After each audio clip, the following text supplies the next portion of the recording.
ਸੋ ਅੱਜ ਚੰਡੀਗੜ੍ਹ ਨਗਰ ਨਿਗਮ ਦੀ ਅਹਿਮ house meeting ਹੋਈ, ਜਿਸ ਦੇ ਵਿੱਚ ਕੇਬਲ ਆਪਰੇਟਰ ਦੀਆਂ ਤਾਰਾਂ ਨੂੰ ਜ਼ਮੀਨਦੋਜ਼ ਕਰਨ ਨੂੰ ਲੈ ਕੇ ਵੱਡਾ ਹੰਗਾਮਾ ਹੋਇਆ।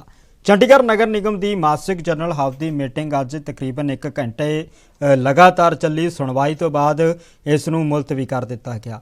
ਜਾਣਕਾਰੀ ਦੇ ਅਨੁਸਾਰ ਮੇयर ਸਰਬਜੀਤ ਕੌਰ ਦੀ ਬੇਟੀ ਦੀ ਅਚਾਨਕ ਤਬੀਅਤ ਖਰਾਬ ਹੋਣ ਕਰਕੇ ਮੀਟਿੰਗ ਨੂੰ ਮੁਲਤਵੀ ਕਰਨਾ ਪਿਆ। ਕਰੀਬ 1 ਘੰਟਾ ਚੱਲੇ ਇਸ ਸਦਨ ਦੇ ਵਿੱਚ ਦੱਸਦੇ ਕਿ ਸ਼ਹਿਰ ਦੇ ਵਿੱਚ ਸਿਰਫ ਕੇਬਲ ਆਪਰੇਟਰਾਂ ਦੇ ਵੱਲੋਂ ਲਾਈਆਂ ਗਈਆਂ ਕੇਬਲਾਂ ਨੂੰ ਲੈ ਕੇ ਹੰਗਾਮਾ ਹੋਇਆ। ਆਮ ਆਦਮੀ ਪਾਰਟੀ ਦੇ ਕੌਂਸਲਰਾਂ ਨੇ ਕੇਬਲ ਆਪਰੇਟਰਾਂ ਦੇ ਸਮਰਥਨ ਦੇ ਵਿੱਚ ਕਿਹਾ ਕਿ ਉਹਨਾਂ ਨੂੰ ਸਿਰਫ ਸਮਾਂ ਦਿੱਤਾ ਜਾਵੇ।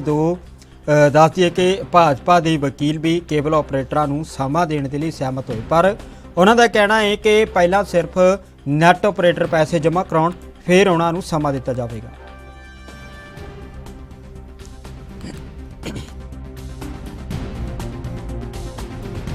चंडीगढ़ नगर निगम की आज हम कहें कि बैठक हुई थी। उसमें एक मुद्दा जो बार बार गंवाता गया वो ये है कि चंडीगढ़ में केबल और इंटरनेट की तारें काटी जा रही है। इसको लेके आम आदमी की तरफ से सदन के अंदर सवाल भी खड़े किए। हमारे साथ भाजपा के सौरभ जोशी, उनसे बात करें। सर, सवाल ये है कि तारें काटने की ज़रूरत है और बोल रहे हैं कि ये गलत किया जाए, इसे कैसे देखें? तारे काटने को लेके गलत नहीं कह रहे हैं आप समझिएगा। कहीं ना कहीं ये कन्फ्यूजन क्रिएट हो रही है कि जो आज के डिस्कशंस हैं वो किसी को क्लैरिटी नहीं आ रही थी। आपने नोटिस किया होगा कि सारे पार्षदों का एक मत तो है, एक मत ये है कि जो तारों का जाल है वो हटना चाहिए। तो उसमें अगर आप किसी भी पार्टी को लेंगे वो सब उस पर खड़े हैं। लेकिन दिक्कत ये आ रही थी कि वहाँ पर जो वर्क फ्रॉम होम और जो बच्चे इंटरनेट के थ्रू कर रहे हैं वो इंटरनेट बंद हो गए हैं। तो हमने उनसे ये कहा था जिन जिन एजेंसी से आपने पैसे आ गए हैं उनको आप रिस्टोर करना शुरू करें ताकि वो जल्दी से जल्दी लगाएं।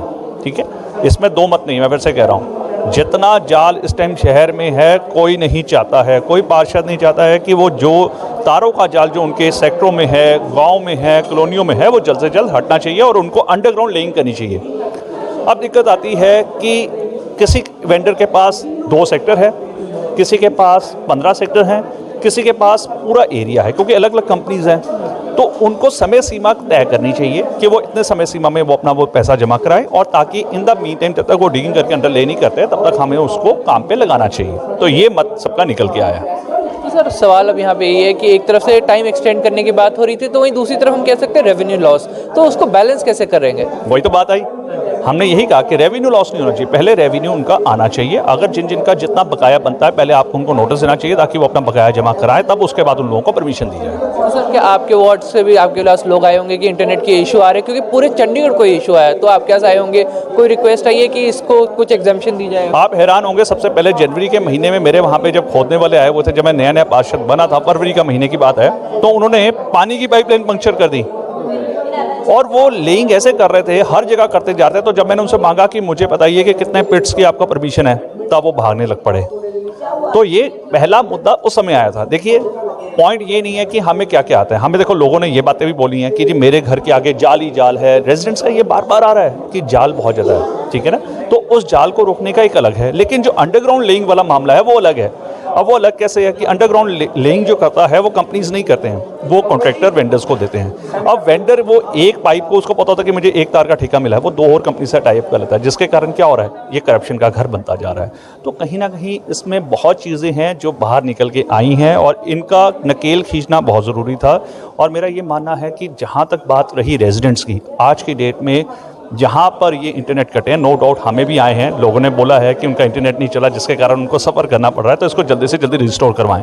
तब हमने ये बात की थी कि उन कंपनीज़ को आप जल्दी जल्दी उनसे फाइन लीजिए ताकि उनसे आप जल्दी जो आपको दस्तावेज करने हैं वो जल्दी से करें ताकि लोगों को परेशानी ना आए। मेरा आखिरी साल तो एक तरह से हम देख सकते हैं कमिश्नर मैडम का एक कदम, एक सख्त कदम था पर एक अच्छा कदम, इसे ऑल ओवर हमें कंसिडर करना चाहिए चंडीगढ़ के फ्यूचर को देखते हुए। देखिए, ये कदम मैं पहले बोलूँगा, सबसे पहले जब आया था, जब वो दिवाली तक टाइम दिया गया था, तो वो प्रेमलता जी द्वारा उठाया गया था हाउस में, और उस समय हमने इसका दिया था कि ये गड्ढे रोकने चाहिए और ये गड्ढे इनको नहीं करने चाहिए। कब तक नहीं करने चाहिए? दिवाली तक नहीं करने चाहिए। तो मुद्दा तो आया था प्रेमलता जी की तरफ से, लेकिन उसके बाद जब स्टडी किया गया, क्योंकि उस समय ये भी कंटेंशंस आई थी कि इसको स्टडी तो करें, इस पर परमिशन कैसे दी जाती है, अब वो पता ही नहीं था। अब मैं आपको क्या बात बताऊं, पंचकुला में ये सबसे पहले मुद्दा तो पंचकुला में उठा है। अब इतने भाई साहब पोल लगे हैं, कई सालों से केबल टीवी 92 से चल रहा है, आप उनका ग्राउंड रेंट नहीं ले रहे हैं। आपने जो कंपनीज हैं, ये इंटरनेट कंपनीज हैं जिन्होंने